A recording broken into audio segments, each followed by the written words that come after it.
Olá, meus irmãos, graça e paz, amém? Vamos iniciar o nosso culto. Queria convidar você a ficar de pé nesse momento e abrir a sua Bíblia no Salmo de número 79. Nós faremos essa leitura de forma alternada. Eu leio os versículos ímpares e vocês leem os versículos pares.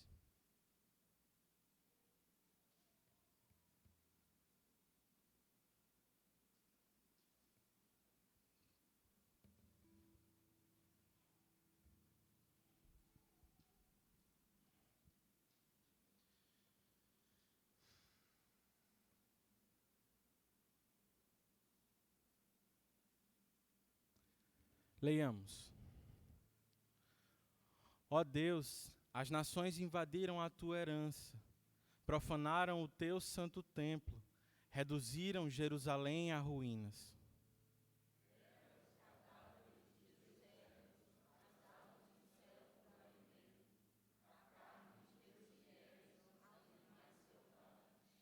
Derramaram o sangue deles como água ao redor de Jerusalém, e não há ninguém para sepultá-los.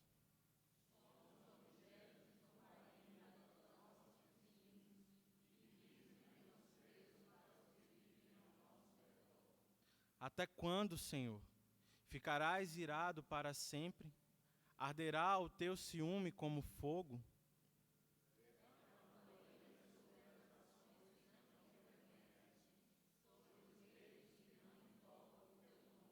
Pois devoraram Jacó, deixando em ruínas a sua terra.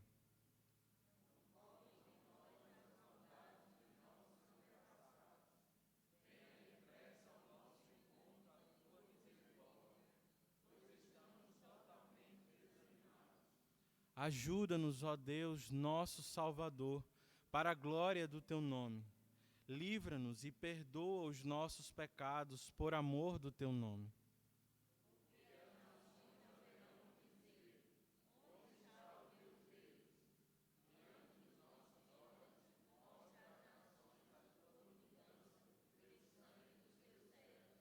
Cheguem à tua presença os gemidos dos prisioneiros.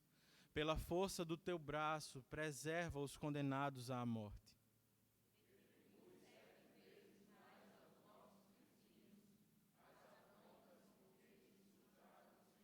Vamos ler juntos esse último verso? Então nós, o teu povo, as ovelhas das tuas pastagens, para sempre te louvaremos, de geração em geração cantaremos os teus louvores. Senhor, é o que queremos fazer, cantar sempre as tuas obras, a tua majestade, pois nós estamos de um Deus que é incomparável. Nós reconhecemos que tu és santo e por isso o Senhor disciplina o seu povo, porque eles são os teus filhos, nós somos os teus filhos. Nós te pedimos nesse momento, Pai, vem em nosso auxílio, tem misericórdia de nós e nos ajuda a te adorar de forma agradável. É o que te pedimos em nome de Jesus. Amém. Louvemos ao nosso Deus. Leão de Judá, raiz de Davi, assentado no trono do universo está.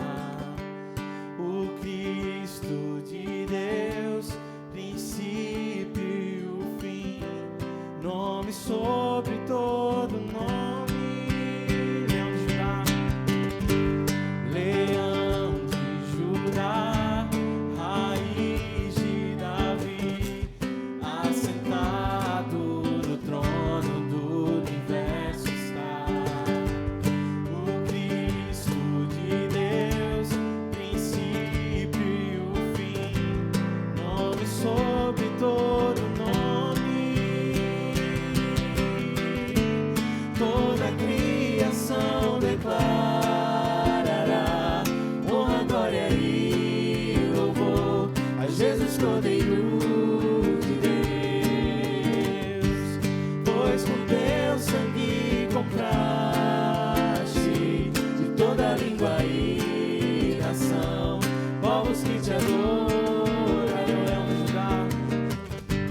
Leão de Judá, raiz Davi, assentado no trono do universo está. O Cristo de Deus, princípio e o fim, nome sobre todo nome. Toda a criação declarará honra, glória e louvor a Jesus, Cordeiro de Deus. Pois com teu sangue compraste de toda língua e nação povos que te adoram. Deus, que Ele é santo, santo, digno, desejado das nações,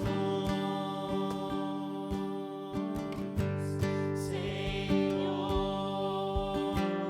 e Rei, soberano Salvador. Santo, digno, desejado das nações, Senhor e Rei, soberano Salvador. Toda a criação declarará honra, glória e louvor a Jesus, Cordeiro de Deus. Pois com teu sangue compraste de toda língua e nação povos que te adorarão.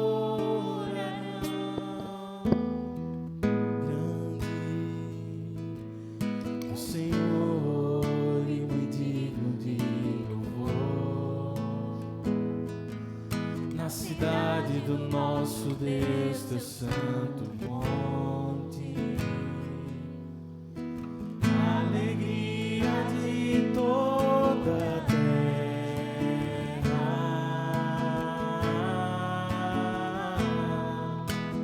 Grande é o Senhor em que nós temos a vitória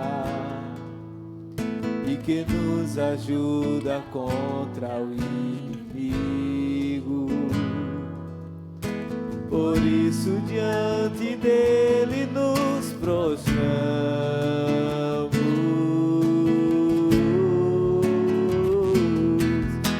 queremos o teu nome engrandecer e agradecer-te por tua obra em nossas vidas. Confiamos em teu infinito amor,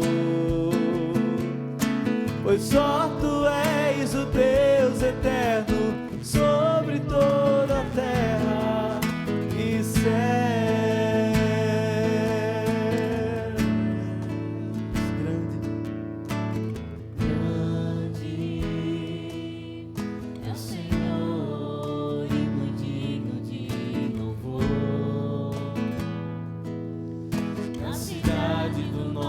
Deus, teu santo monte, alegria de toda a terra.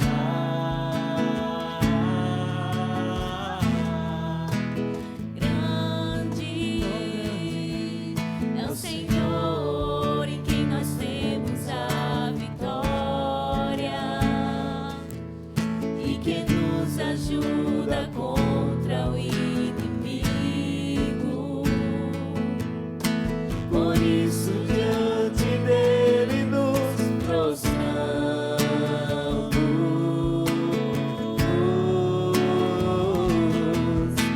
queremos o teu nome engrandecer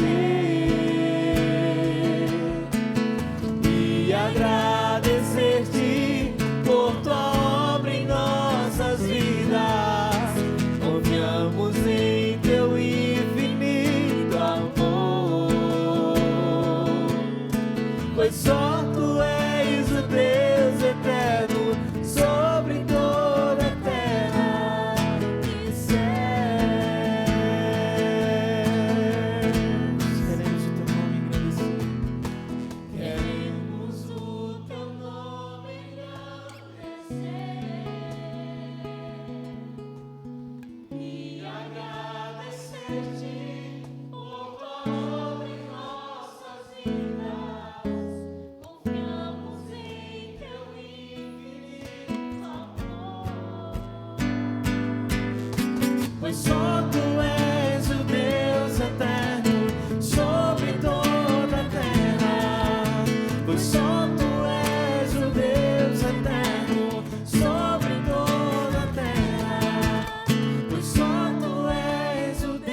Santo, nosso Consolador.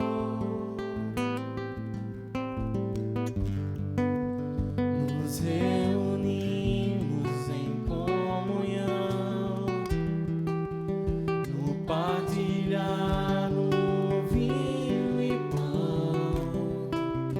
Tua palavra nos aponta a direção.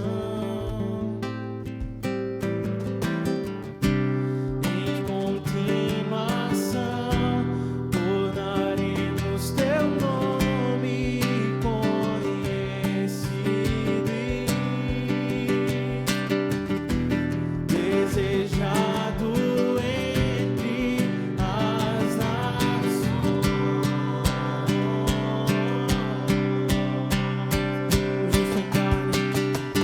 O justo em carne se fez nosso sacrifício,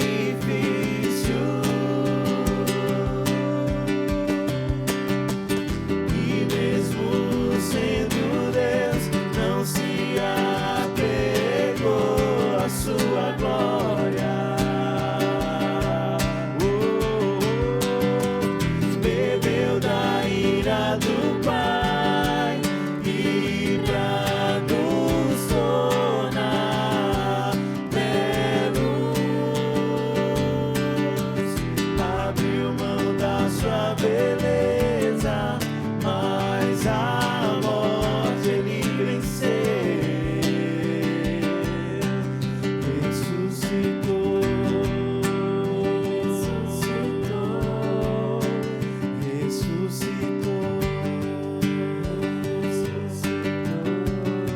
Em continuação,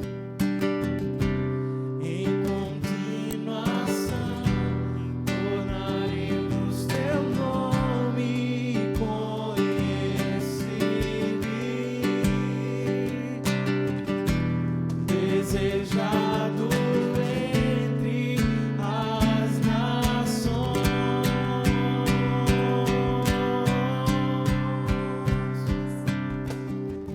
O justo em carne se fez nosso sacrifício,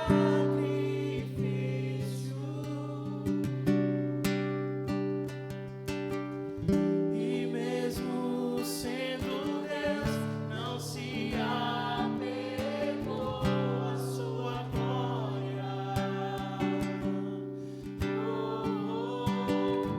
Bebeu da ira do Pai e pra nos tornar belos,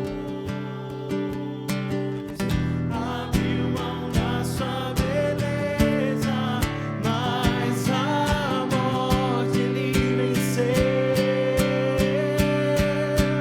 ressuscitou e voltará, ressuscitou e voltará, ressuscitou e voltará, ressuscitou e voltará. Nós estamos seguros nas mãos do nosso Deus. Ele é o nosso castelo forte, a nossa torre segura.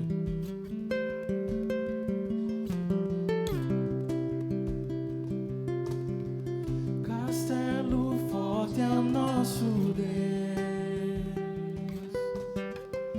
espada e bom escudo, com seu poder defende os seus em todo transe agudo, com fúria pertinaz persegue Satanás, com ânimo cruel, muito forte é o Deus fiel, igual não há na terra.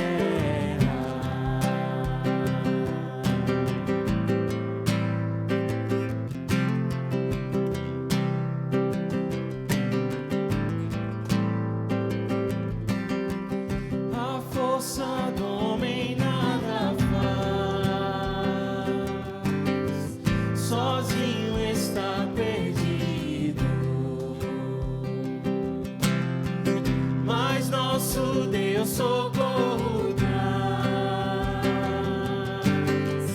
em seu Filho escolhido. Sabeis quem é Jesus, o que venceu na cruz, Senhor dos altos céus, e sendo o próprio Deus, triunfa na batalha.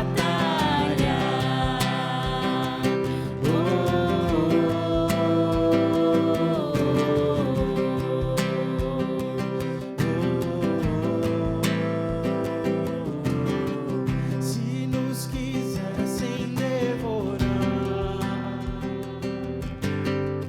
demônios não contados, não nos iriam derrotar,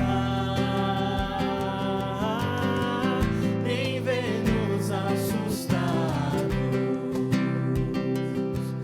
O príncipe do mal, com seu plano infernal, já condenado está, vencido cairá. Por uma só palavra,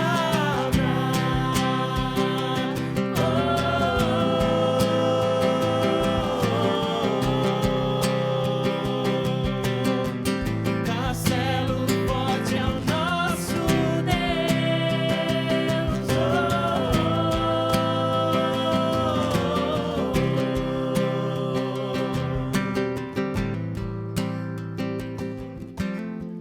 De Deus o Verbo ficará, sabemos com certeza, e nada nos assustará. Com Cristo por defesa, se temos de perder, família, bens, prazer, se tudo se acabar e a morte enfim chegar, com Ele reinaremos.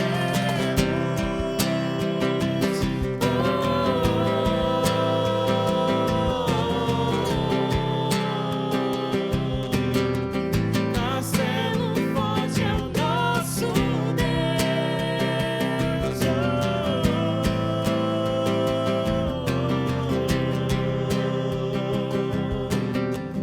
Castelo forte é o nosso Deus. Eu o convido a sentar nesse momento e a fazer a sua oração em confissão pelos seus pecados. Com suas palavras, confesse os seus pecados ao Senhor.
Como diz o salmista, o Senhor é bom para todos, a sua compaixão alcança todas as suas criaturas.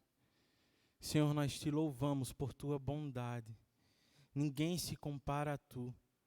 Tu és santo, santo, santo. Nós te louvamos também por tua compaixão, Pai. Porque embora o Senhor seja bom, nós somos maus.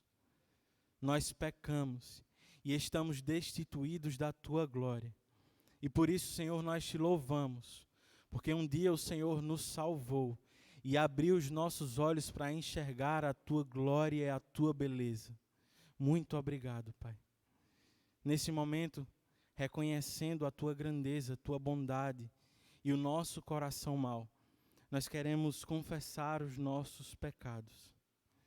De forma enganosa, o nosso coração é constantemente tomado por religiosidade. Senhor, nós, embora saibamos que somos salvos pela graça, na prática, nós agimos como se barganhássemos com o Senhor, como se pudéssemos conquistar o teu favor por nós. E por isso nós pecamos, Pai. Ajuda-nos a confiar em Ti e somente em Ti. Ajuda-nos, Senhor, a viver em santidade, mas na dependência daquele que é justo e morreu por nós. Nós queremos Te pedir, Senhor, perdão também, porque apesar de sabermos de tudo isso e de já termos recebido a vida eterna no mundo por vir, nós nos apegamos aos bens materiais, às coisas desse mundo, e dela fazemos os nossos ídolos. Por isso nós te pedimos misericórdia, Pai. O nosso coração é uma fábrica de ídolos, e nós temos dificuldade em somente te adorar. Trocamos a beleza que é tua por coisas passageiras desse mundo. Ajuda-nos, Senhor, a olhar não somente para esse tempo que findará. Ajuda-nos a olhar para Ti por toda a eternidade. Nós queremos viver contigo para todo sempre, desfrutando da Tua beleza, da Tua presença e da Tua majestade. Muito obrigado, Senhor, porque apesar de sermos maus, o justo morreu em nosso lugar para nos dar acesso a Ti. É por isso que nesta manhã nós nos reunimos aqui para Te adorar através de cânticos, para nos aproximarmos de Ti por meio das orações. É em nome de Jesus que nós oramos. Amém. Amém. Meus queridos irmãos, graça e paz. Bom dia a todos. Feliz por estar na casa de Deus, junto com os irmãos, e para podermos assim louvar o seu santo nome. Graça e paz também aos irmãos que estão nos assistindo. Que a bênção do Senhor continue repousando nos lares de vocês. Amados, eu gostaria de dar alguns avisos, onde eles estão também em nosso boletim. Então, todos já sabem que neste próximo sábado, dia 7, nós estaremos iniciando o curso de membresia. Então, você que deseja se tornar membro da nossa igreja, por meio de transferência, profissão de fé e batismo, procure a secretaria da igreja, ou então venha no sábado, no dia 7, e a partir daí você será inscrito e participará das aulas que serão ministradas todos os sábados. Tá bom? Amados, um outro aviso também de extrema importância é a respeito das eleições de oficiais. Então, o conselho da nossa igreja está convocando todos os seus membros em plena comunhão para a eleição de oficiais. Então, nós temos alguns presbíteros e alguns diáconos que os seus mandatos irão vencer agora, e eles precisam passar novamente pela eleição. E aí, meus irmãos, o conselho ele produziu um edital com esta convocação, que está fixado lá na recepção. Então, se você deseja conhecer um pouco mais sobre esse edital, os seus detalhes, vá na recepção, dê uma lida para que você fique inteirado desse momento, né? Nós temos o presbítero Diogo, o presbítero Davi, o presbítero Isaías, que os seus mandatos vencem agora. Então, são irmãos que são candidatos do conselho. O conselho deseja que esses irmãos façam parte, continuem fazendo parte da mesa do conselho. São irmãos crentes, irmãos que têm demonstrado fidelidade ao Senhor, às Escrituras, como também a igreja. Diáconos é o diácono Júnior, o diácono Rodrigo e alguns outros que vocês também serão informados. Eles também estão com mandatos vencidos. São irmãos que também têm servido a nossa igreja com muito amor, com muito desejo, e louvamos a Deus pela vida desses irmãos. Então, a igreja convoca todos vocês, membros comungantes, a estarem aqui no dia 6. Não é isso, presbítero? Pela tarde, né? Então, pela tarde, dia 6, os irmãos membros desta igreja estejam aqui presentes. Marque na sua agenda para que vocês possam, 6 de dezembro, para que vocês possam estar aqui votando e elegendo ou reelegendo estes irmãos. Amados, vamos fazer mais uma oração? Convido você a orar ao nosso Deus nesta hora, agradecendo pelas bênçãos do Senhor. Chegamos no mês de novembro, já estaremos rompendo o ano. E graças a Deus, irmãos, por Deus estar sempre nos sustentando e suprindo as nossas necessidades. Louvado seja o Senhor, irmãos, por Ele estar sempre cuidando de nós. E graças a Ele, por termos chegado até aqui. Então, feche seus olhos, agradeça ao Senhor, coloque as suas petições diante de Deus, na certeza, irmãos, que a vontade de Deus prevalecerá. Isto é certo, para a glória e para o louvor do seu santo nome. Então, irmãos, oremos ao nosso Deus. Ó Pai, nós te louvamos nesta manhã. A tua palavra nos diz, Senhor, no Salmo 84, como é agradável o lugar da tua habitação, Senhor dos exércitos. A minha alma anela e até desfalece pelos teus átrios. O meu coração e o meu corpo cantam de alegria ao Deus vivo. Ela também diz, ó Deus, como são felizes os que habitam em tua casa. Louvam-te sem cessar. Graças te damos, ó Deus, por podermos ter essa oportunidade de estarmos aqui louvando e exaltando o teu santo nome. Onde podemos, ó Deus, estar aqui agradecendo pelas mais ricas bênçãos que o Senhor tem derramado em nossas vidas. Muito obrigado, ó Deus. Nós não somos merecedores, mas louvado seja o teu santo nome, por ter nos escolhido antes da fundação do mundo, para nos conceder estas maravilhosas bênçãos, Pai. Queremos te louvar, ó Deus, pelo sustento. Queremos te louvar, ó Deus, pela saúde, pela provisão, pelos teus cuidados. Muito obrigado, Deus. Apesar de tudo, Senhor, que estamos passando, o Senhor tem sido fiel à tua palavra, em cumpri-la em nossas vidas. Queremos te louvar, ó Deus, pelos 503 anos, ó Pai, da Reforma Protestante. Graças te damos, ó Deus, pelo teu servo Martinho Lutero. Homem este, ó Deus, que foi iluminado pelo teu Espírito e entendeu que o homem, ele é justificado pela fé. Mas ele não guardou isto só para si, ó Deus. Ele foi um homem que espalhou esta verdade. E hoje, ó Deus, nós entendemos que é só pela fé, que é somente as Escrituras, que é só Cristo, que é só a graça, que é só a Deus toda a glória.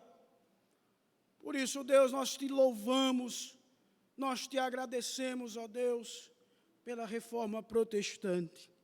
Muito obrigado, Senhor. Que nós também, Senhor, possamos continuar com esta bandeira, pregando o teu evangelho, ó Deus, aonde colocarmos os nossos pés. Nesta hora, Senhor, queremos também colocar alguns pedidos diante de ti. Eu creio, Senhor, tu és um Deus que sonda os corações. E nesse momento, Pai, tu estás ouvindo cada petição aqui, Senhor. Cada petição dos meus irmãos que estão em casa. Deus, que tu possas atendê-los de acordo com a tua vontade, Pai. Porque a tua palavra nos diz que a tua vontade é a boa, é a perfeita e é a agradável. Mas nós queremos, ó Deus, colocar diante de ti a vida de alguns irmãos. Nós queremos colocar a vida do nosso irmão Gama, Senhor. O teu servo está no hospital, Pai. E estive esta semana visitando.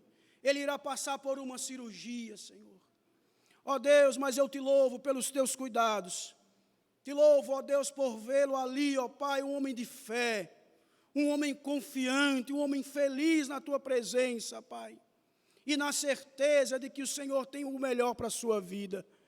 Por isso, Pai de amor, abençoa o teu servo. Que o Senhor possa, ó Pai, guiar os médicos e que tudo corra bem, Senhor, para a tua glória. Nós queremos também te louvar, ó Deus, pela nossa irmã Natália, pela cirurgia, ó Deus, que ela passou e pela boa recuperação que a tua serva está tendo. Deus, louvado seja o teu nome também pelos teus cuidados para com a tua filha. Continua dando forças, ó Deus, continua dando graças. E que em breve nós possamos ver estes irmãos aqui na tua casa, louvando e exaltando o teu santo nome. Também queremos, Senhor, te pedir pelas eleições de oficiais. Ó Deus, toma direção, toma frente. Que estes homens, ó Deus, continuem sendo homens fiéis à tua palavra, desejosos no serviço do Senhor. Abençoe a tua igreja, da graça, da sabedoria, para que eles votem bem, ó Deus, visando, ó Pai, o bom andamento da tua igreja. Muito obrigado por tudo, Senhor. Muito obrigado por esse momento de podermos nos prostrar diante de ti e colocarmos o nosso coração na tua presença, confiante, Senhor, na certeza de que o Senhor tem o melhor. Iremos ofertar neste momento, Pai. Louvado seja o teu nome, pelos teus cuidados e pelo sustento da tua igreja. Ó Deus, que estes recursos continuem sendo bem administrados e que todos nós, Senhor, possamos ofertar, como diz a tua palavra, com alegria de coração. Por isso, ó Deus, toma este momento tão abençoado na tua presença. É assim que oramos, Senhor, gratos a ti, no nome do teu Filho Jesus, este que vive, este que reina para todo sempre. Amém. Passemos agora, irmãos, para o nosso momento de ofertório. E como oramos e como a palavra de Deus nos diz, façamos com alegria de coração.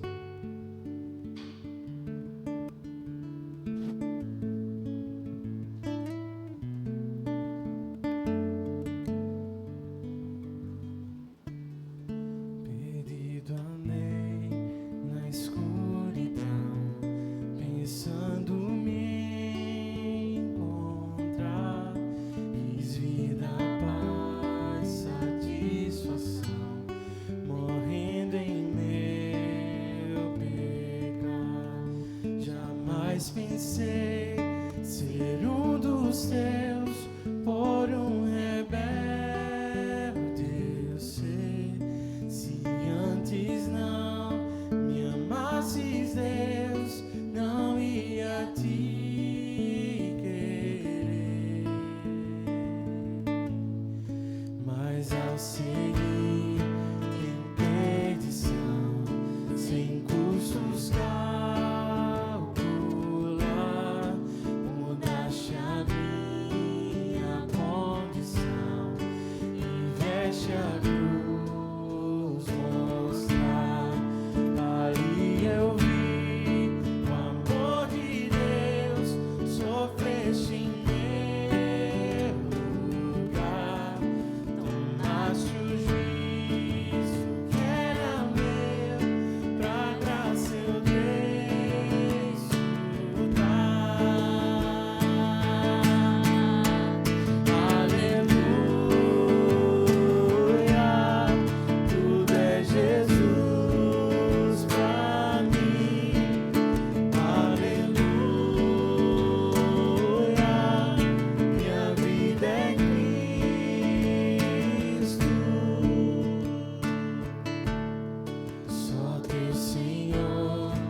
Graça e a paz do Senhor, irmãos. Amém?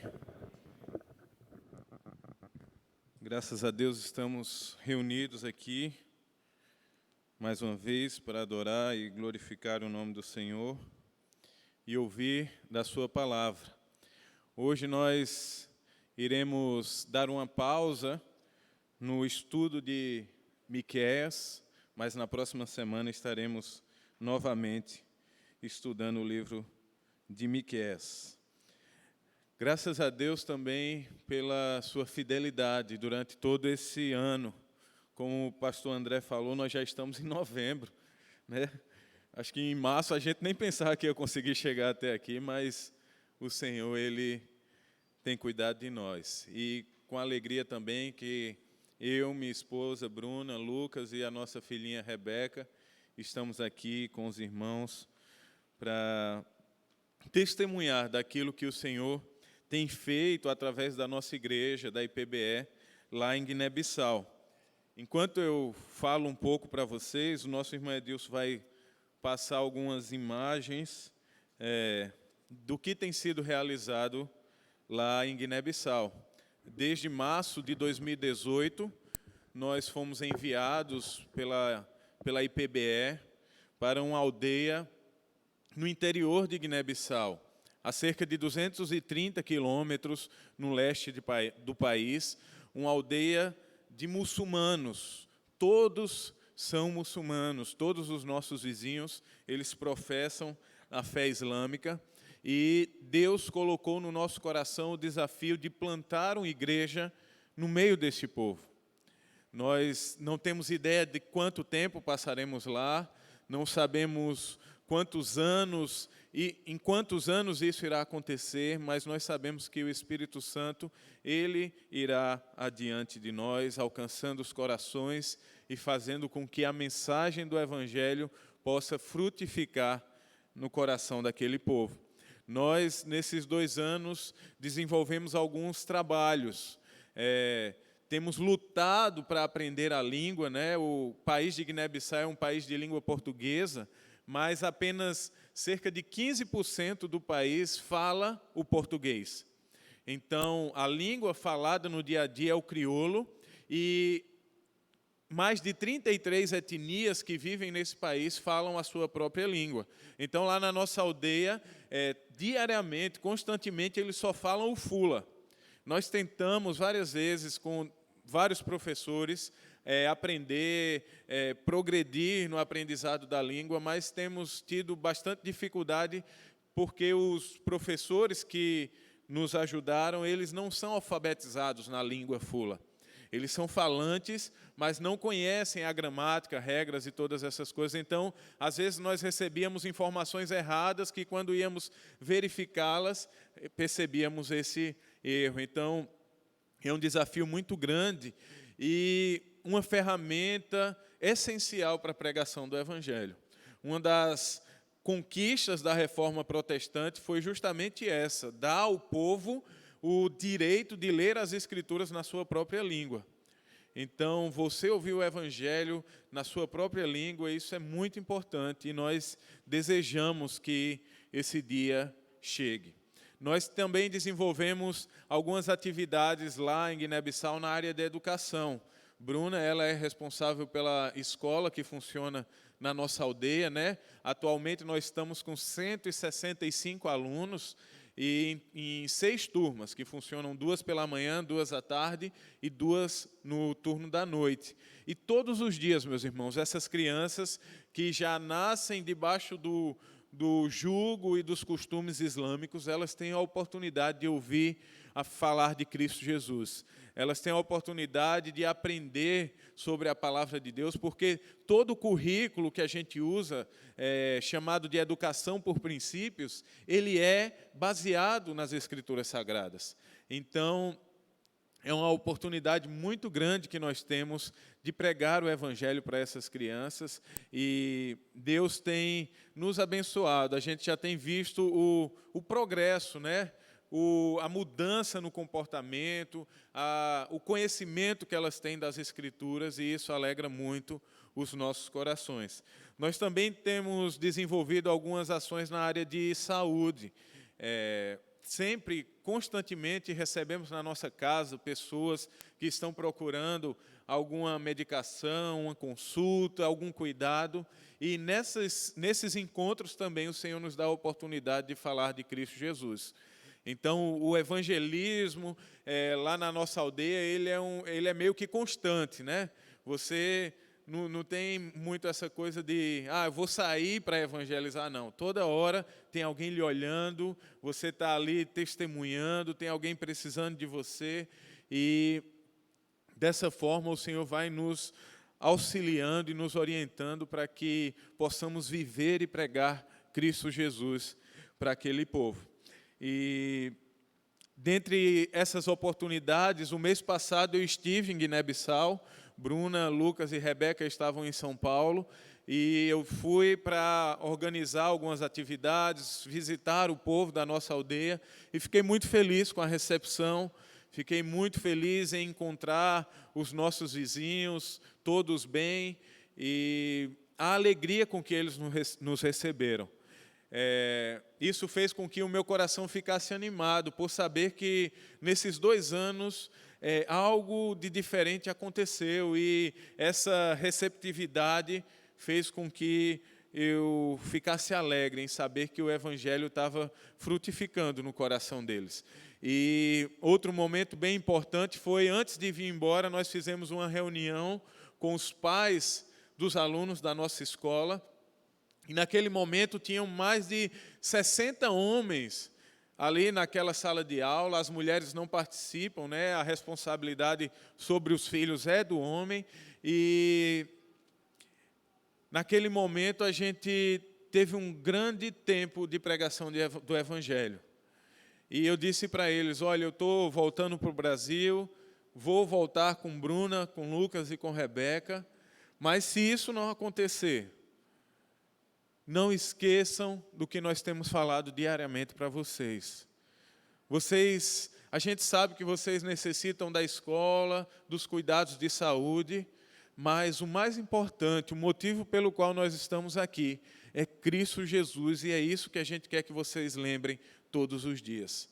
E nós falamos para eles, tinha um tradutor que estava traduzindo para o Fula, então eu tenho certeza que eles entenderam bem o que foi pregado naquele dia. E retornei para o Brasil, e só para registrar, uma das ações que foi realizada durante essa pandemia foi uma entrega de 2.500 quilos de arroz para as crianças da nossa escola, que foi feito em parceria com muitos irmãos que são padrinhos das crianças da nossa escola. Eles contribuem mensalmente com R$30 para educação das crianças, para o material, para o fardamento. Então, as crianças ficaram muito felizes. Quando eu cheguei lá, constantemente eles agradeciam pela igreja, pelos irmãos terem feito isso e abençoado eles num momento tão difícil que eles estavam passando. E também a gente teve a oportunidade nessa viagem de levar um fardamento escolar, um kit escolar para as nossas crianças, e abençoá-los também com essa parceria dos irmãos aqui do Brasil com o trabalho lá em Guiné-Bissau. Como eu costumo dizer, a gente não está sozinho lá no campo em Guiné-Bissau. A igreja presbiteriana do bairro dos Estados está junto conosco. A missão não é só minha, de Bruna, do Lucas e da Rebeca. A missão é nossa, é da igreja. Então, continuem orando por nós, continuem fazendo parte desse trabalho para que nós avancemos com o Evangelho entre as nações e entre os povos. Amém?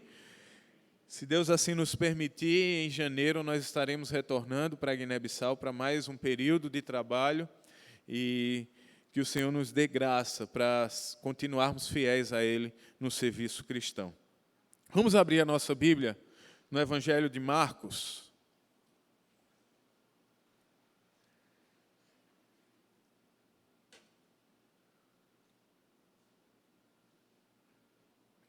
O Evangelho de Marcos, capítulo 10.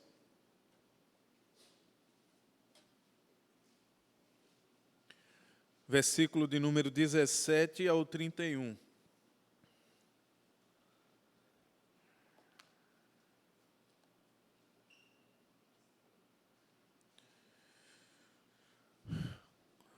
Como já foi mencionado nessa manhã, ontem, dia 31 de outubro, nós comemoramos 503 anos de Reforma Protestante. No dia 31 de outubro de 1517, o monge agostiniano Martinho Lutero, ele pregou nas portas da Catedral de Wittenberg 95 teses que denunciavam os abusos e os absurdos praticados pela Igreja Romana. Porém, esse movimento da reforma, ele começou bem antes, com os pré-reformadores. Homens como John Wycliffe, na Inglaterra, que também começou a perceber como a igreja estava distante das Escrituras Sagradas. E começou a pregar contra doutrinas como a transubstanciação, o purgatório, as indulgências, o celibato clerical e também as ambições do Papa.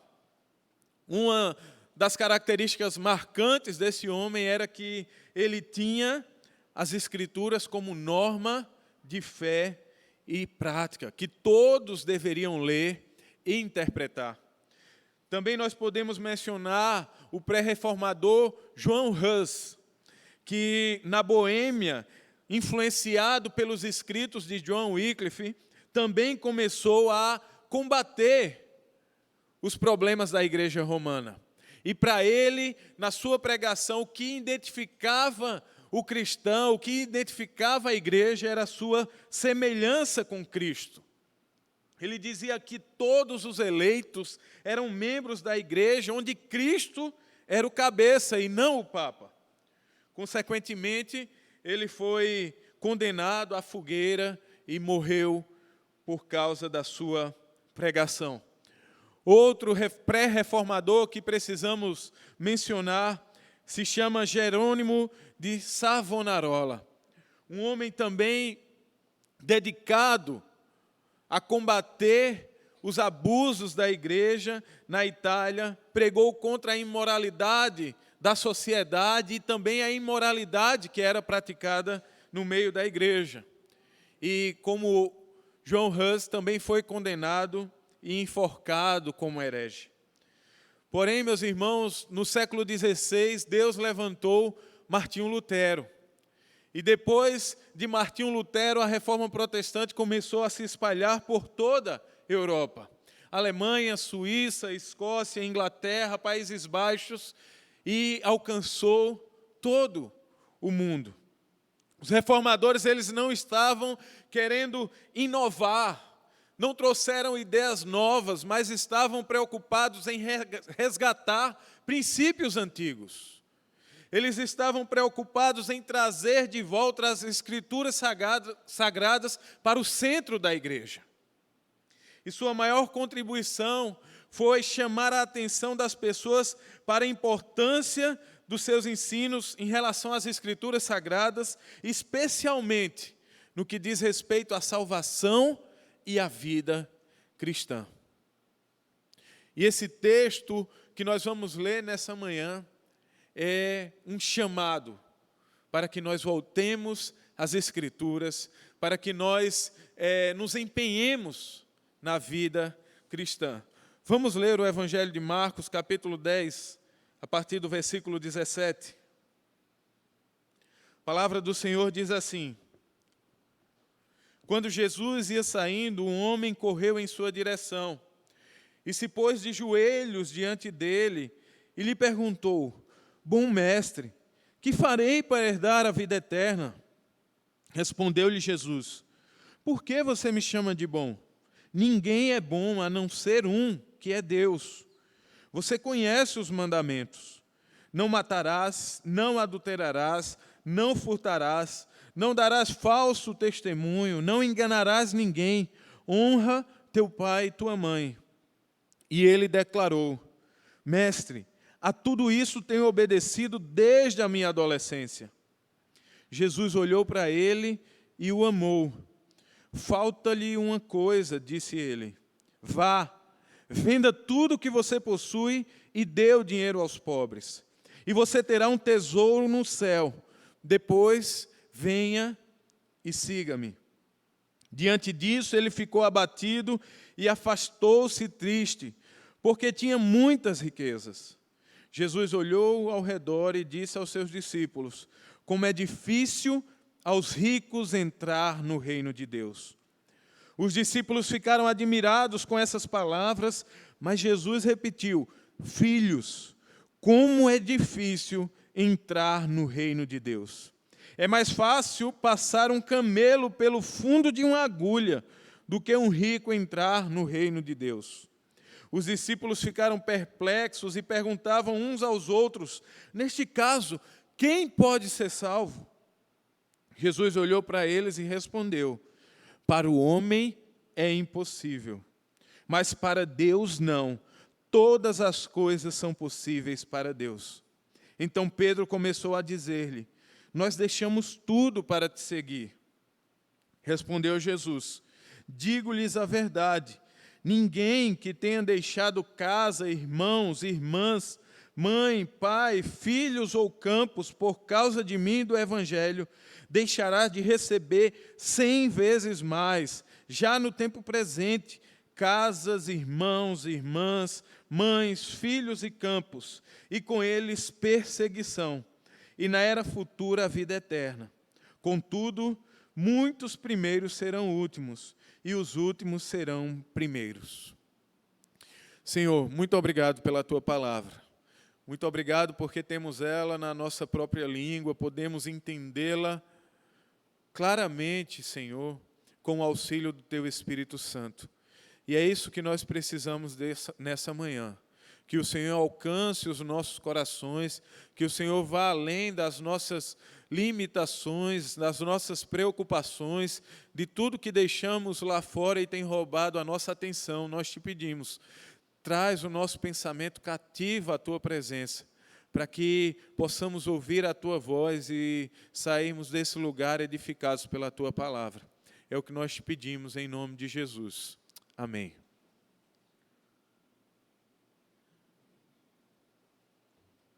Irmãos, rapidamente eu gostaria de esclarecer um pouco a respeito do Evangelho de Marcos. Quem era esse evangelista que registrou esse relato que nós acabamos de ler? O seu nome era João Marcos, filho de Maria, uma das mulheres onde sua casa se tornou um dos primeiros lugares onde a igreja primitiva começou a se reunir. Marcos, segundo o testemunho da igreja primitiva, ele foi convertido pelo ministério de Pedro e também serviu junto com Paulo e Barnabé na sua primeira viagem missionária. Marcos ele foi como um auxiliar de Paulo e Barnabé, suprindo-lhe os conhecimentos do ministério de Jesus. As teologias de Marcos e de Paulo, elas são parecidas. Por exemplo, ambos enfatizam a cruz de Cristo e a sua humilhação como caminho da glorificação. Em contraste com a abordagem proposicional de Paulo, Marcos ele expressa sua teologia nas narrativas da vida de Jesus. Deste modo, ele convida os seus leitores a se identificarem com as suas experiências, com os acontecimentos do Evangelho, e a crescer no conhecimento de Deus, como na maneira como Deus opera. Os relatos do sofrimento de Jesus, por exemplo, provêm a base para a autonegação como parte do discipulado. Ao compor o Evangelho, Marcos ele tinha em mente a necessidade dos gentios convertidos. É tanto que ele traduz algumas expressões do aramaico para que pudesse ficar clara na mente dos seus leitores. Porém, outras expressões ele não faz questão de traduzir ou de explicar, para deixar também claro ou sinalizado as raízes judaicas da fé cristã. A preocupação pastoral de Marcos com os seus leitores era para encorajá-los a se tornarem discípulos de Jesus, aplicando a si mesmo os ensinamentos que Jesus deu aos 12 apóstolos. Ele estava convencido que o verdadeiro conhecimento da natureza, caráter e ministério de Jesus eram necessários para uma vida cristã individual e coletiva.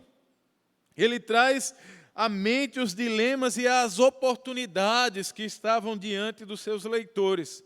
Quer que eles compreendam o verdadeiro significado do Evangelho e que sigam Jesus, custe o que custar. E diante dessa breve explicação e também do texto que nós lemos, nós podemos perceber que Jesus e o Evangelho são o nosso maior tesouro, são a nossa maior riqueza. E através desse texto, eu queria que nós estivéssemos observando 3 perguntas que estão presentes neste relato, onde nós iremos compreender o porquê Jesus e o Evangelho são a nossa maior riqueza. E a primeira pergunta é: o que fazer para ser salvo? Nós vimos um homem que é intitulado como jovem rico ou homem rico, que corre ao encontro de Jesus.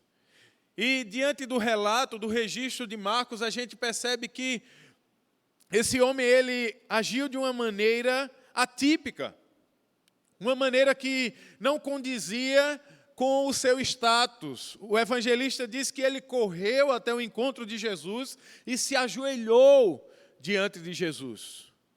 Isso era algo que não era feito por homens de tal posição. Porém, o estado emocional daquele homem, aquilo que angustiava o seu coração, fez com que ele deixasse todos os protocolos e corresse até os pés de Jesus, a fim de encontrar o refrigério para a sua alma, a fim de encontrar a resposta da pergunta que lhe afligia. E aquele homem chega diante de Jesus e primeiro ele reconhece a autoridade de Jesus quando ele chama-o de bom mestre. Ele reconhece Jesus como alguém vindo da parte de Deus. Porém, ele também lhe dá a oportunidade de Jesus sondar qual que era a sua visão de mundo. E a pergunta que ele faz é: bom mestre, o que farei para herdar a vida eterna? Essa expressão, ela era comum no contexto rabínico. De acordo com os conhecimentos daquele jovem do Velho Testamento, ele estava preocupado com a ressurreição no último dia. Ele queria confirmar a sua salvação e saber se estava no caminho certo. Contudo, existe um problema grande por trás dessa pergunta. O conceito de salvação daquele jovem, daquele homem, era de uma escola meritocrática. Era de uma salvação baseada numa capacidade própria de alcançar a vida eterna. Por mais que ele tivesse expressado humildemente a angústia do seu coração, sua espiritualidade era superficial e frágil. E Jesus, ele lê essa situação e inicia sua resposta direcionando a visão daquele homem para a verdade.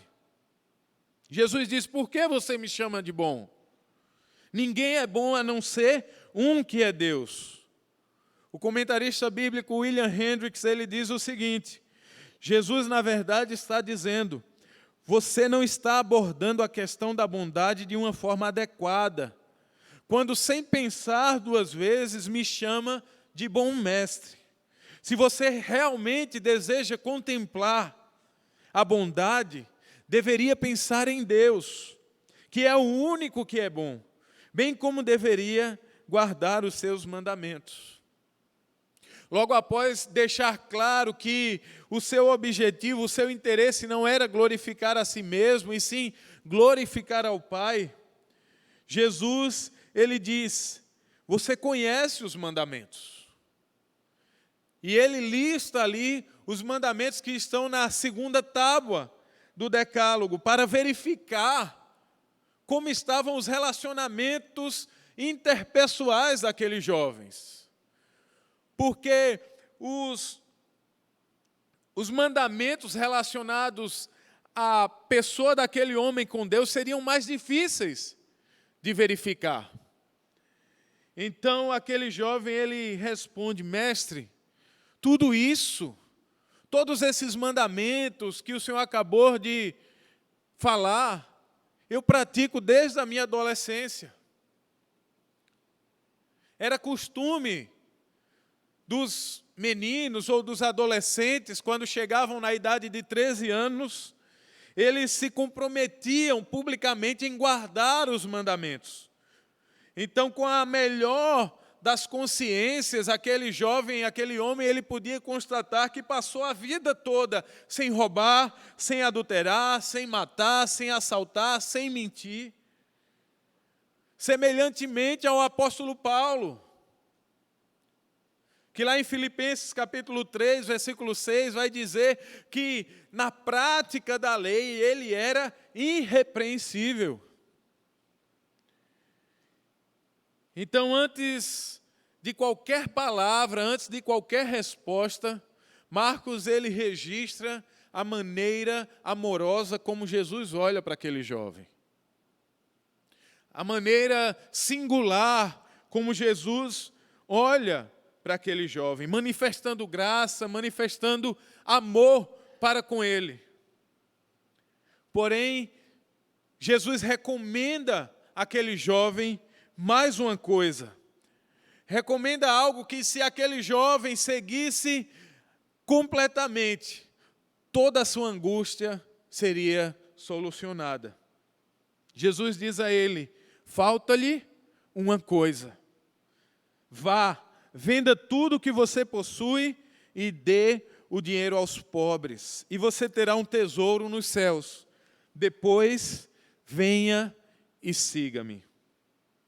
Diferente do que pensam alguns teólogos católicos, isso não está tratando aqui de um modelo monástico a ser seguido por cristãos que desejam ter uma proximidade maior com Deus. O texto não está falando disso. E também não está falando de uma espécie de comunismo cristão, onde os ricos devem abrir mão da sua riqueza para dar aos pobres. Também não é isso que está tratando. Mas Jesus, conhecendo o coração daquele jovem, conhecendo a situação que ele enfrentava, em outras palavras, estava dizendo: jovem, você precisa confiar plenamente em mim. Vai, vende tudo que você tem, confia plenamente em mim. Jesus, ele sabia onde estavam as prioridades daquele homem. Para ser um cristão, ele precisava deixar de lado todas as coisas. Em certo sentido, isso torna o cristianismo difícil, de fato. Nessa afirmação, Jesus ele está focando a primeira metade dos 10 mandamentos, onde ali está registrado a maneira que nós devemos nos relacionar com Deus, e somente com Ele. Com essa atitude, aquele jovem não apenas herdaria os tesouros celestiais, mas ele também recebeu uma proposta preciosíssima, a oportunidade de seguir a Jesus como um dos seus discípulos, como um daqueles que estavam ali aprendendo a tomar a sua cruz e negar a si mesmo. Essa era a grande oportunidade da vida dele. Porém, a gente está diante de um caso excepcional, de alguém que esteve diante de Jesus, de alguém que esteve tão perto de Jesus e saiu pior do que chegou. Leia comigo o verso de número 22. Diante disso, ele ficou abatido e afastou-se, triste, porque tinha muitas riquezas. Aquele jovem, na sua atitude, ele revelou quem estava no trono do seu coração. Ele não conseguiu mais enganar os outros, ele não conseguiu mais enganar a si mesmo, pois a exigência de Jesus atravessou o seu coração a ponto de lhe deixar abatido, a ponto de fazer com que ele se afastasse de Jesus. E a questão principal abordada por Jesus desde o início não estava no cumprimento dos mandamentos relacionados ao próximo, mas sim no cumprimento dos mandamentos relacionados a Deus. Não estava focado nas obras que aquele jovem, que aquele homem estavam realizando, mas onde estava a fé dele? Não tinha a ver com as propriedades, mas com as prioridades. Existiam muitas coisas que estavam ocupando o lugar de Deus na vida daquele jovem, e esse era o grande problema dele. E de maneira prática, ao olhar para esse texto, nós precisamos ter cuidado com os perigos da religião. Nós precisamos ter cuidado com os perigos da religião. É bem provável que esse jovem ele seja um espelho diante de nós.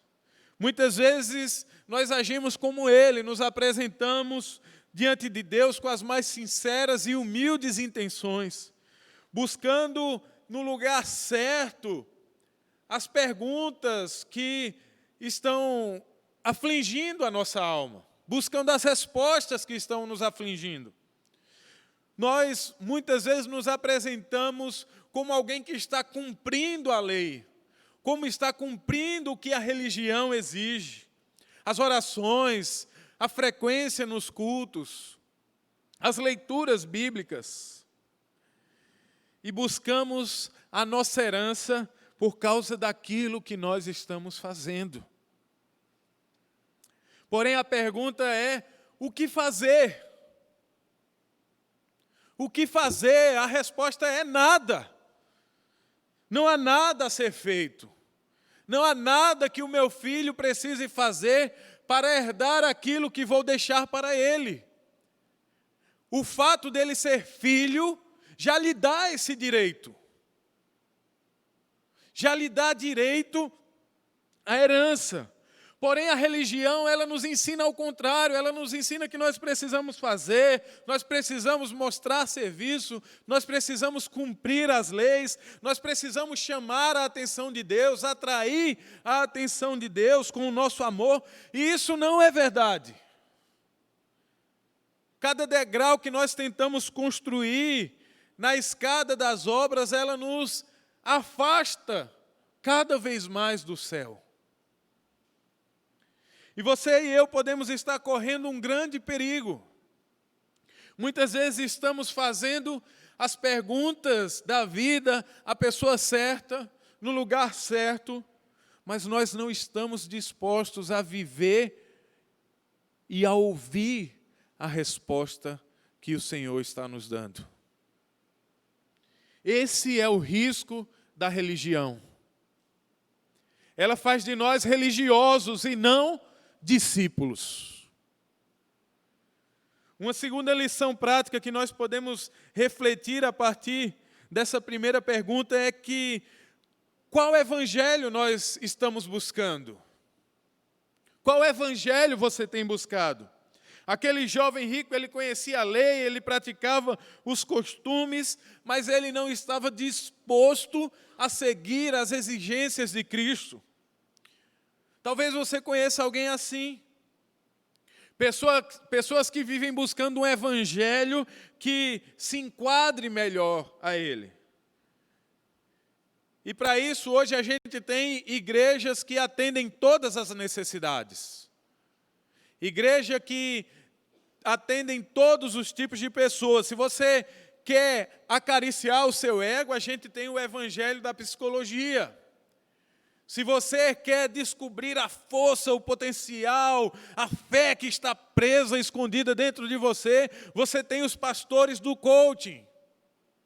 Ou se você quer ser alguém rico, bem-sucedido, alguém próspero na vida, você também tem o evangelho da prosperidade. Porém, meus irmãos, não existem tantos evangelhos. Só existe um evangelho, e esse evangelho é Cristo Jesus.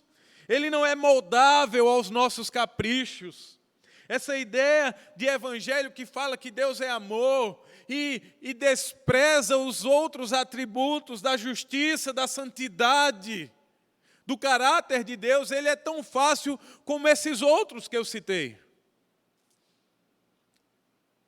Jesus, ele amou aquele jovem de uma maneira tão singular, mas não diminuiu o nível do evangelho por causa dele. Piper, ele vai dizer em um dos seus livros, chamado Deus é o Evangelho, o seguinte: Deus é o Evangelho.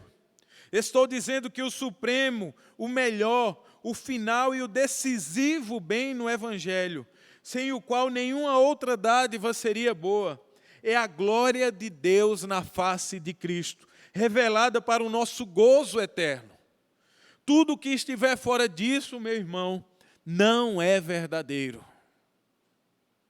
Se você está procurando o Evangelho, se prepare para ser dilacerado pelas garras desse leão que não pode ser domável. Corra para o Evangelho, ou então corra do Evangelho. Só há duas coisas a ser feitas. A segunda pergunta que surge desse texto é: quem pode ser salvo? Marcos, ele diz que aquele jovem rico se afasta de Jesus.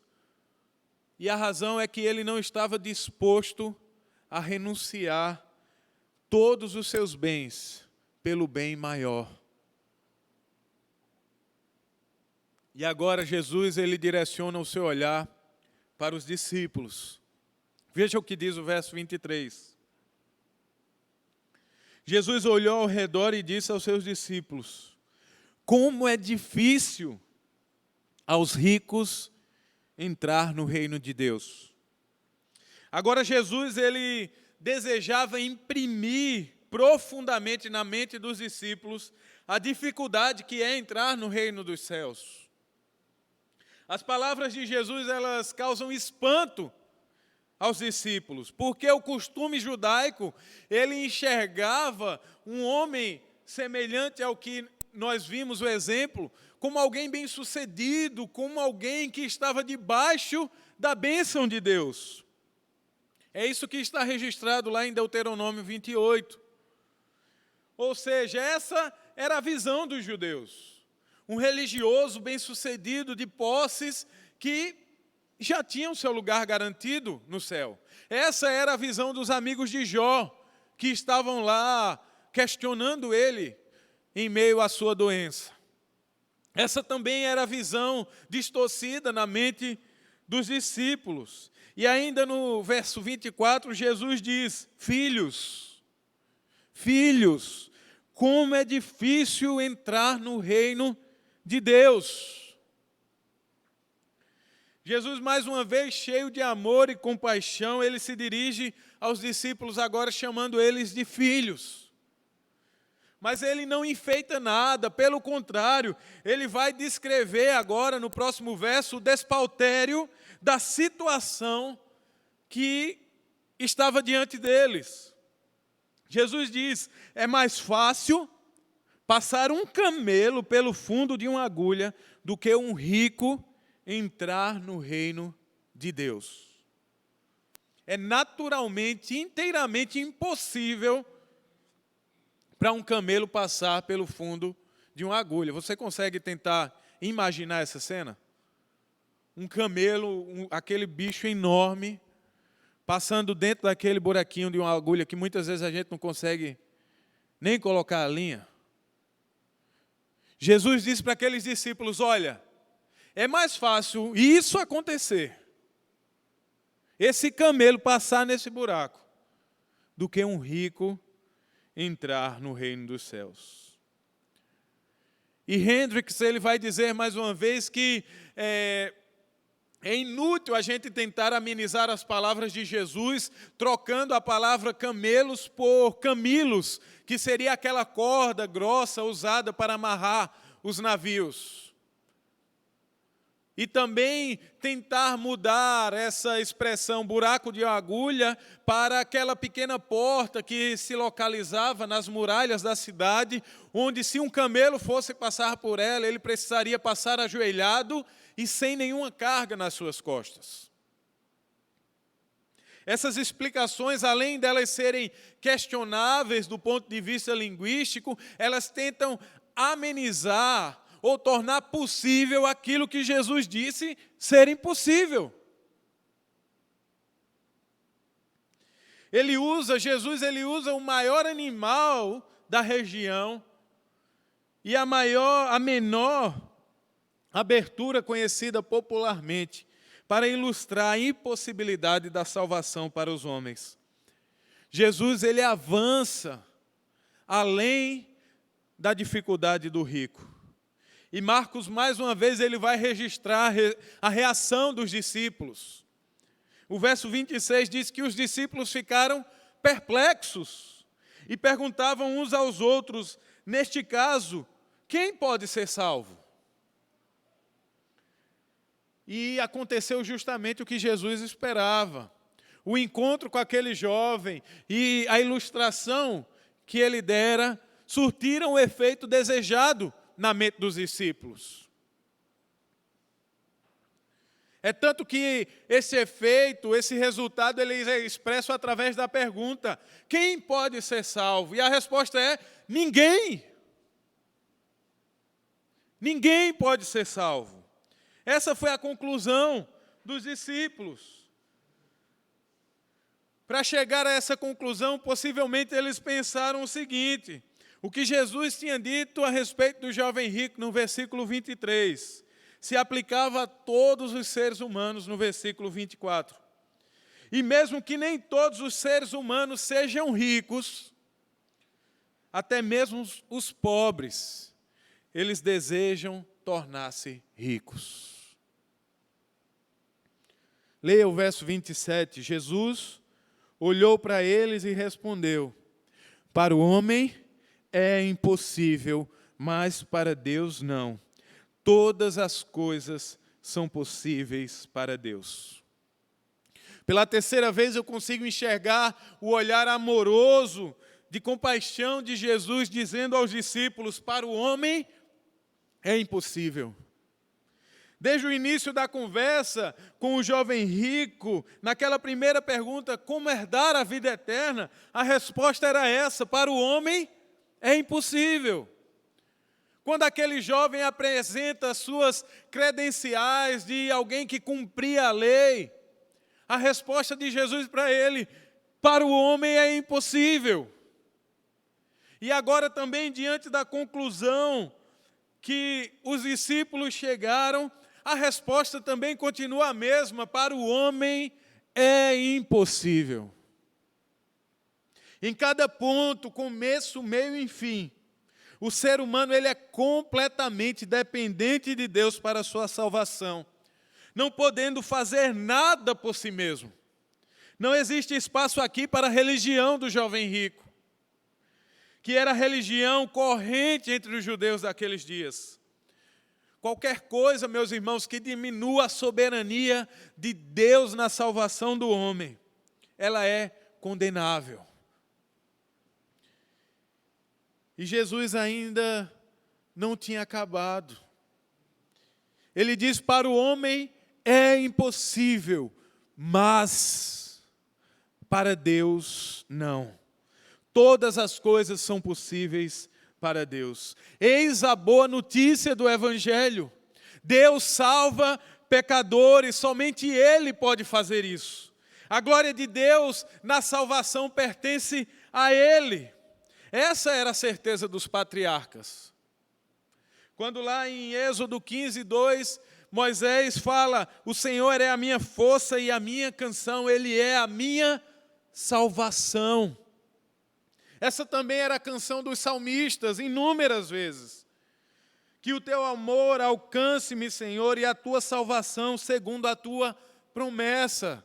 Salmo 119, 41.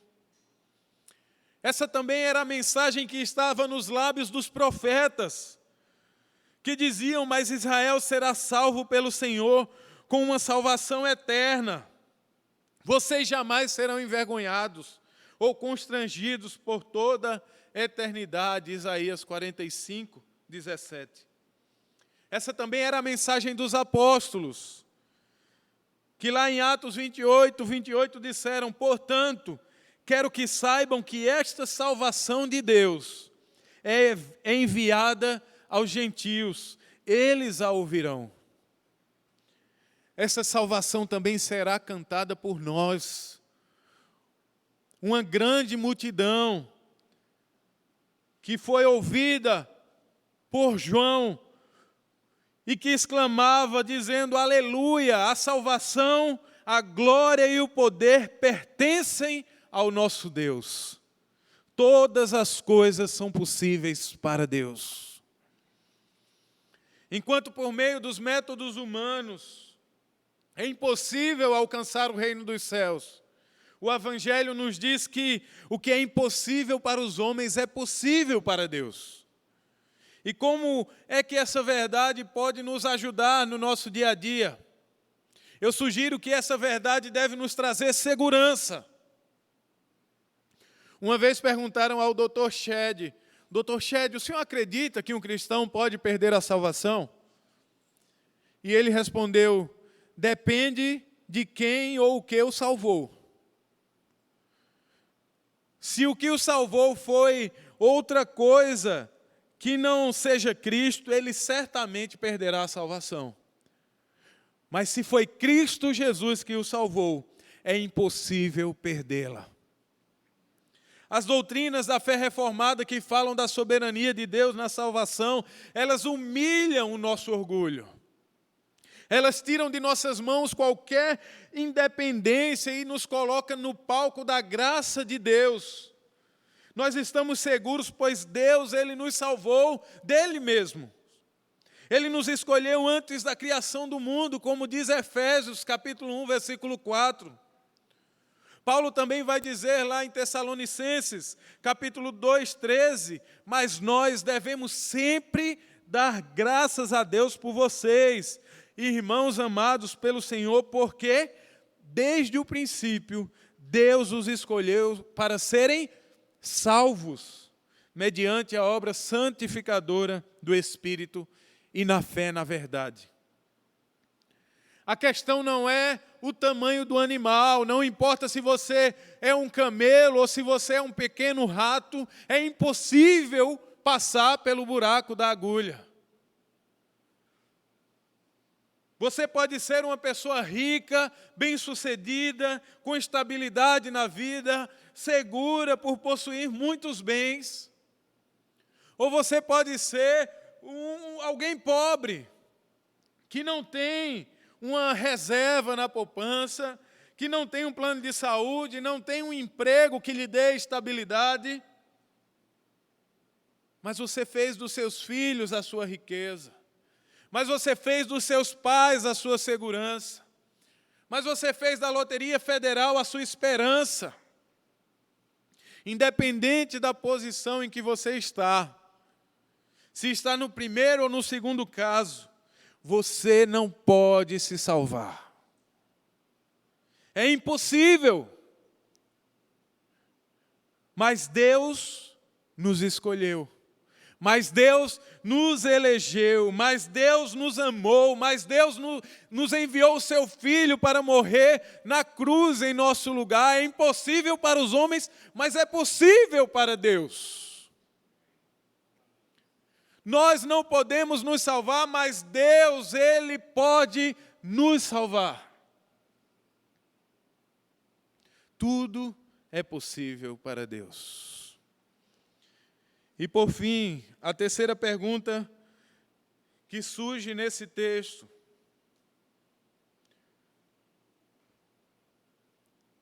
É o que devemos deixar. Mais uma vez, aqueles discípulos estão chocados diante das palavras de Jesus.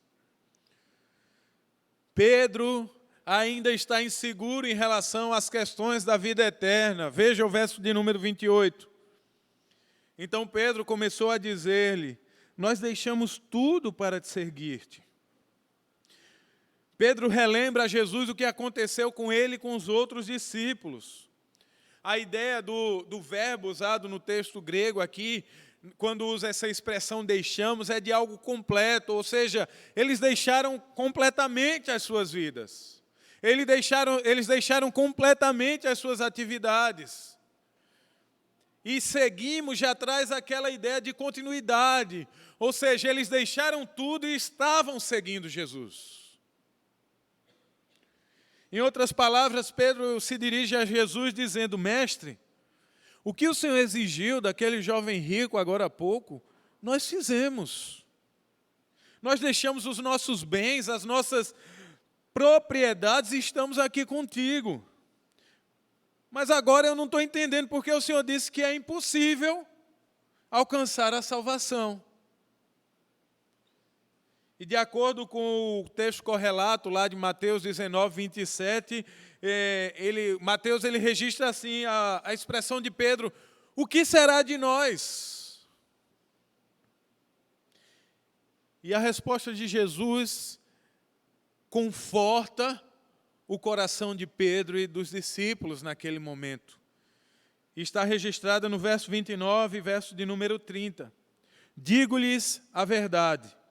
Ninguém que tenha deixado casa, irmãos, irmãs, mãe, pai, filhos ou campos, por causa de mim e do Evangelho, deixará de receber 100 vezes mais, já no tempo presente, casa, irmãos, mães, filhos e campos, e com eles perseguição, e na era futura a vida eterna.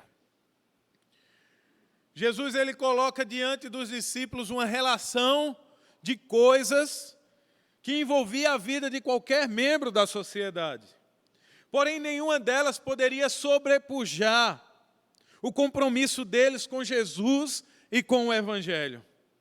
Não se trata de uma promessa específica para os 12 discípulos, mas se trata de uma promessa para todo verdadeiro seguidor de Jesus.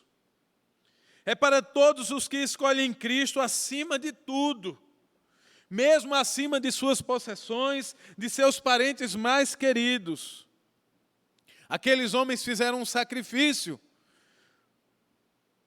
por causa de Jesus e do Evangelho. Foi isso que Jesus falou. Eles estão motivados pelo seu amor a Cristo e pela causa do Evangelho, pela mensagem da salvação. E diante dessa renúncia, Jesus lhes garante uma recompensa. Aqui não se trata de que eles deveriam deixar para alcançar a salvação.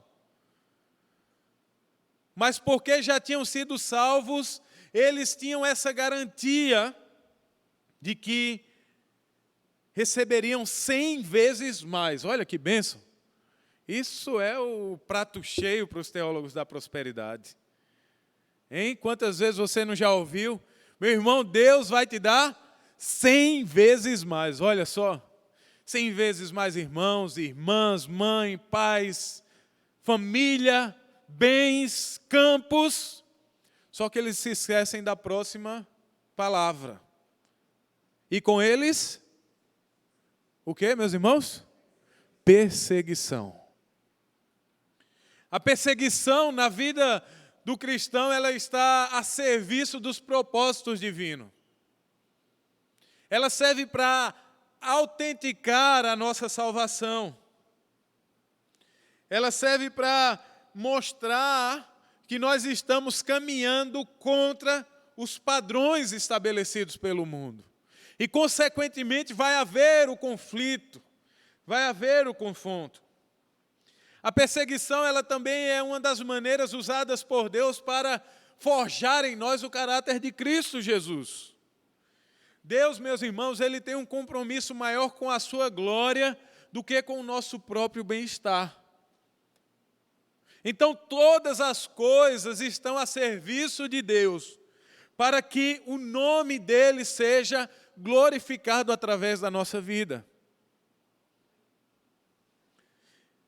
E outra coisa também que outra maneira como Deus usa a perseguição é para provar que o mundo ele será julgado. O mundo um dia será julgado. A eternidade é um momento futuro, porém para os cristãos, ela começa no presente.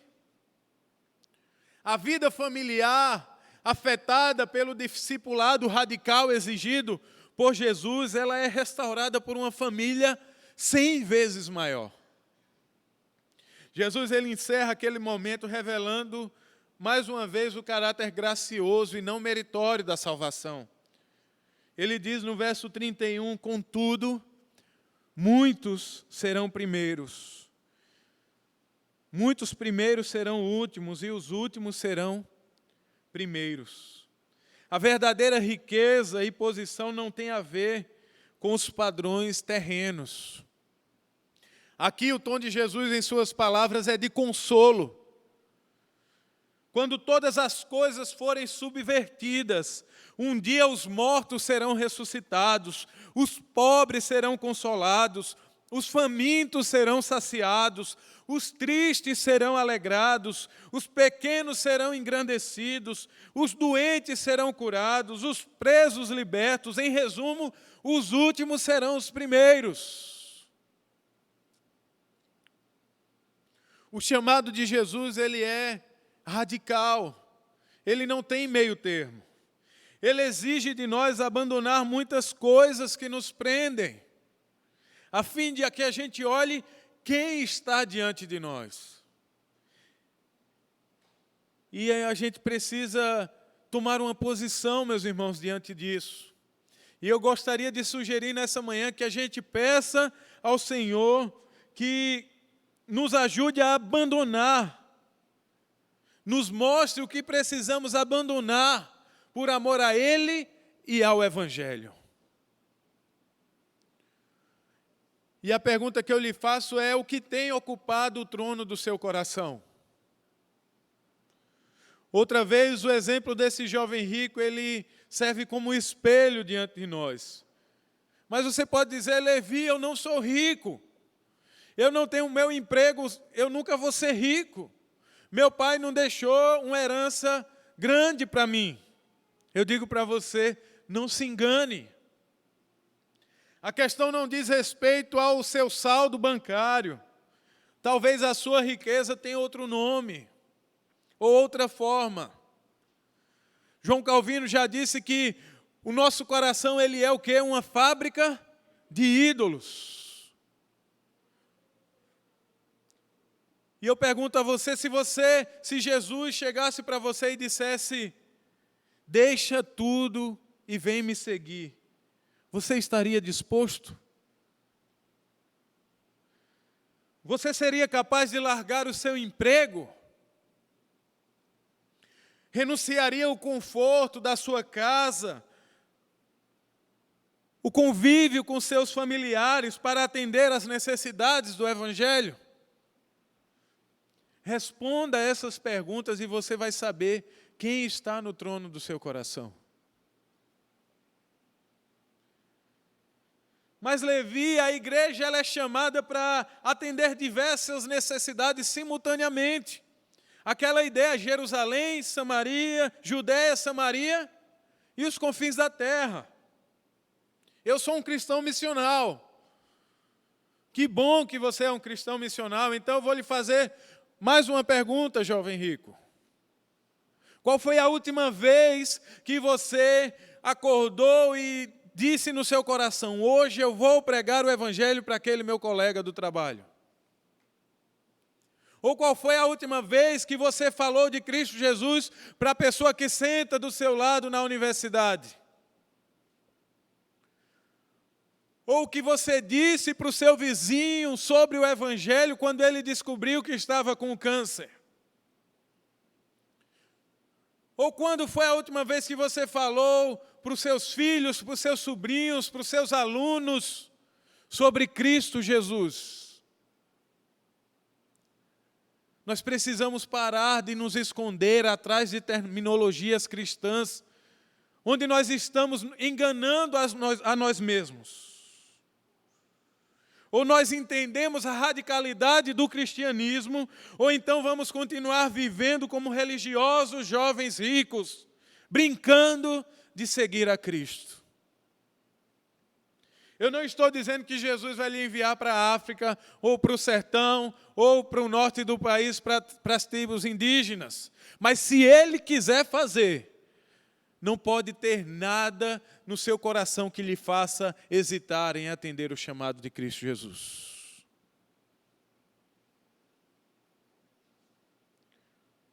Outra maneira que eu sugiro para nós aplicarmos essa verdade na nossa vida é que Jesus, Ele é o nosso bem mais precioso, meus irmãos. Há 2 anos, eu, Bruna e Lucas fomos para Guiné-Bissau. E quando a gente estava perto de viajar, muitas pessoas da nossa família, da igreja, amigos, nas melhores das intenções, perguntavam para a gente: vocês vão mesmo? E vocês vão levar o Lucas? E como é a questão de saúde lá? Como é que vocês vão fazer com a saudade? E a gente pensou em todas essas coisas, a gente viveu todas essas coisas no campo missionário, a gente ainda pensa em todas essas coisas, mas é Cristo Jesus o nosso bem mais precioso. Se não for Ele, não existe por que fazer missão. Todo sofrimento, toda renúncia é por causa de Cristo Jesus, porque Ele deixou todas as coisas por causa de nós. Porque Ele abriu mão da sua glória para que nós pudéssemos estar com Ele eternamente. E é essa mensagem, essa verdade que nós precisamos viver. Essa verdade que hoje pela manhã o Senhor nos convida a viver. Parar de sermos religiosos, parar de sermos apenas ouvintes, como aquele jovem rico, deixar tudo e seguir Jesus. Aqueles homens, 503 anos atrás, lutaram por isso. Lutaram para que a palavra de Deus estivesse viva no meio da igreja. Lutaram para que os cristãos vivessem o Evangelho inteiramente. E, meus irmãos, eu digo a vocês, a palavra de Deus, ela não precisa ser atualizada. Ela é suficiente. Ela é a lâmpada que ilumina os nossos passos. Ela é a palavra que confronta a ética corrompida dos nossos dias e nos revela a vontade de Deus. Ela é a nossa única regra de fé e prática, inspirada, inerrante, infalível e que permanecerá eternamente.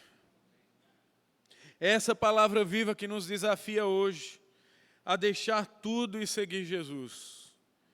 A palavra que atravessou os séculos nos constrange nessa manhã a abandonar tudo o que temos de valor pelo nosso bem mais precioso, Cristo Jesus. Você quer seguir a Jesus? Você está disposto a se entregar completamente ao senhorio de Cristo? Então baixe sua cabeça e faça essa oração nessa manhã.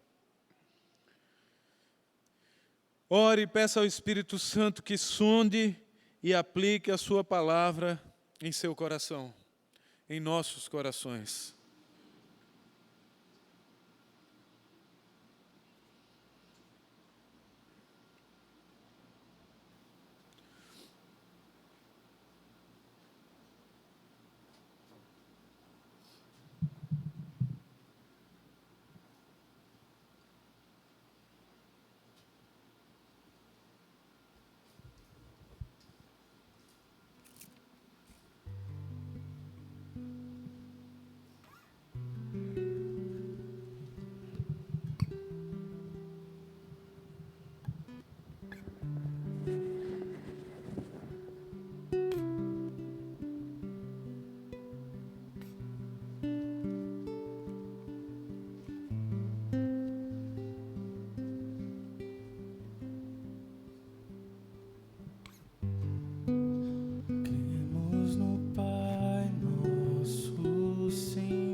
sua glória.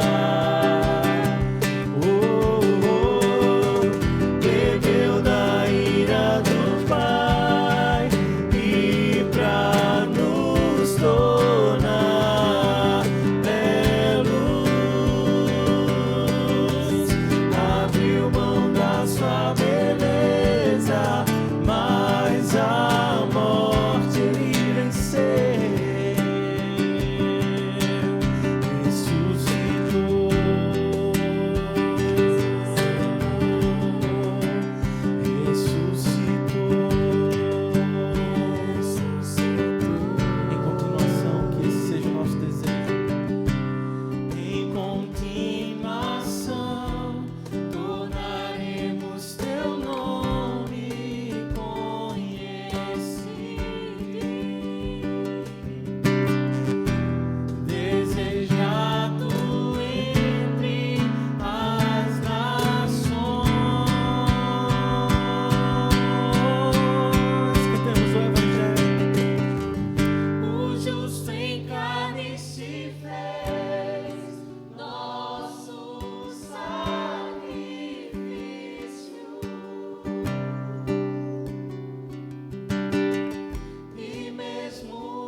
Quem tem ouvidos, ouça o que o Espírito diz à sua igreja.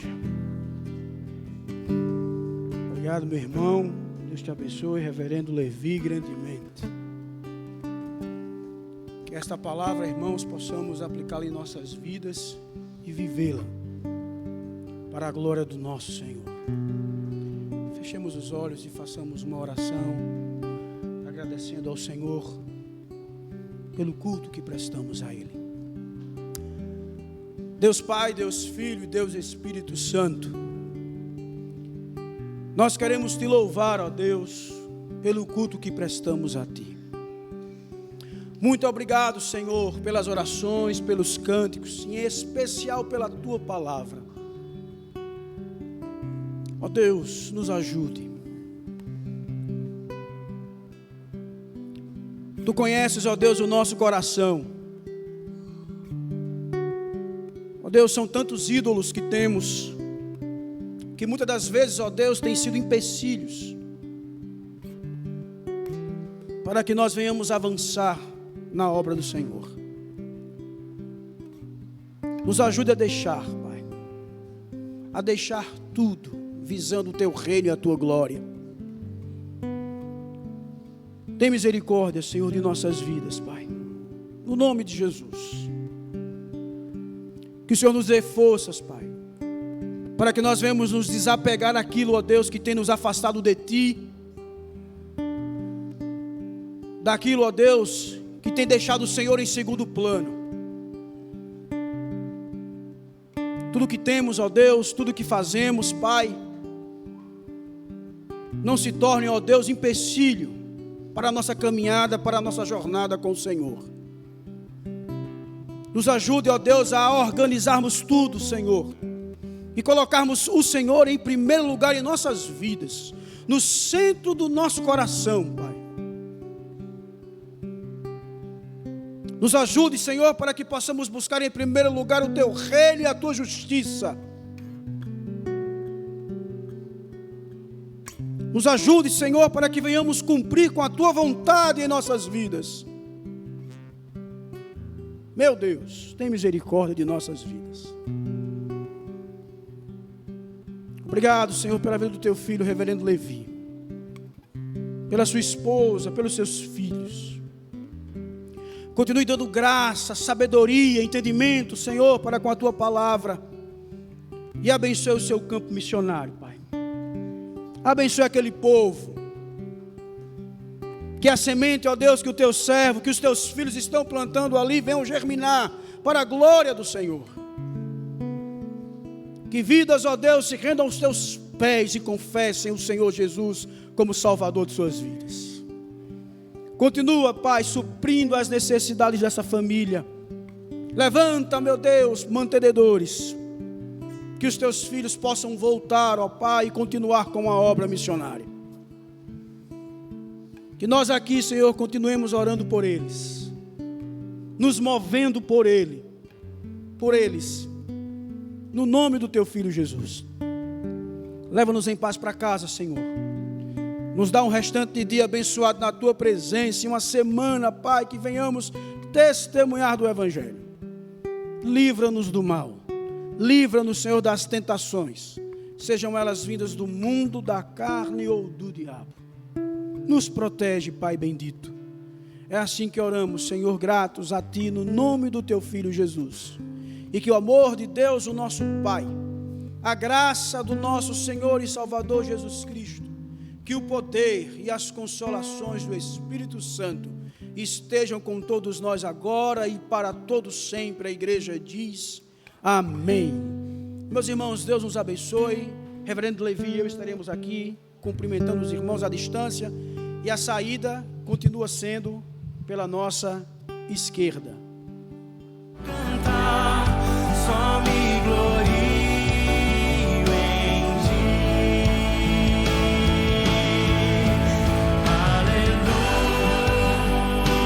Aleluia, tudo é Jesus pra mim. Aleluia, minha vida é Cristo.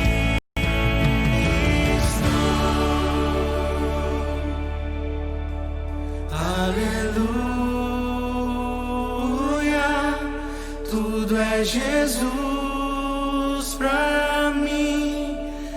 Aleluia, minha vida é